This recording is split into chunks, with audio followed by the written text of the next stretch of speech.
আল্লাহর ইশারায় আল্লাহ রসুল আমাদেরকে বলছেন যে মেশক করতে হবে, সবসময় মুখকে পরিষ্কার রাখতে হবে। কিন্তু আল্লাহ রসুলের এই হাদিসের বিকল্প আর একটা হাদিস পাওয়া যায়, সেই হাদিসটাও সিহাসাত্তার মধ্যে আসছে। সেটা হলো দুর্গন্ধ, লা খালুফু ফামিস সয়মে আতিয়াবু ইনদাল্লাহ মির রিহিল মিস্ক। রোজাদারের মুখের দুর্গন্ধ আল্লাহর কাছে মিস্কের চাইতেও পছন্দনীয়, এই হাদিসটা আসছে। তো আল্লাহর রসুল যেখানে মেশকের ব্যাপারে এত কঠিন তাকিদ দিয়েছেন, এবং মেশকের মূল উদ্দেশ্য হলো মুখকে পরিষ্কার রাখা, কিন্তু ওই হাদিসে বলা হচ্ছে যে রোজাদারের মুখের দুর্গন্ধ আল্লাহর কাছে মিস্কের চাইতেও পছন্দনীয়। এটা একটা সাংঘর্ষিক কথা।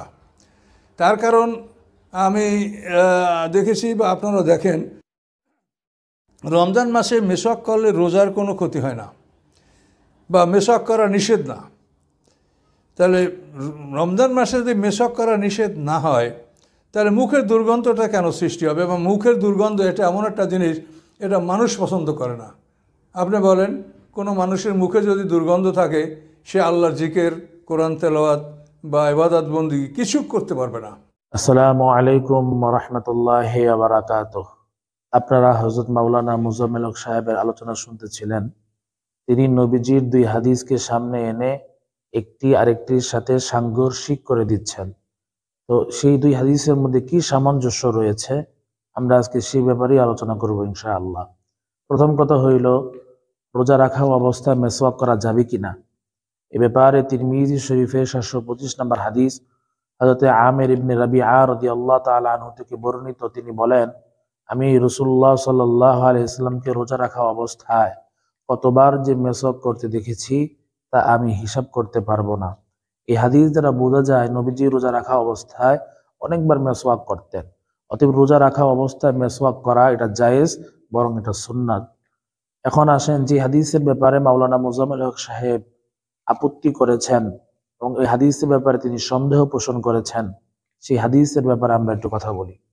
ওই হাদিসের মধ্যে বলা হয়েছে, ওয়ালা খালুফু ফামিস সাইমি আতিয়াবু ইনদাল্লাহি মির রিহিল মিস্ক।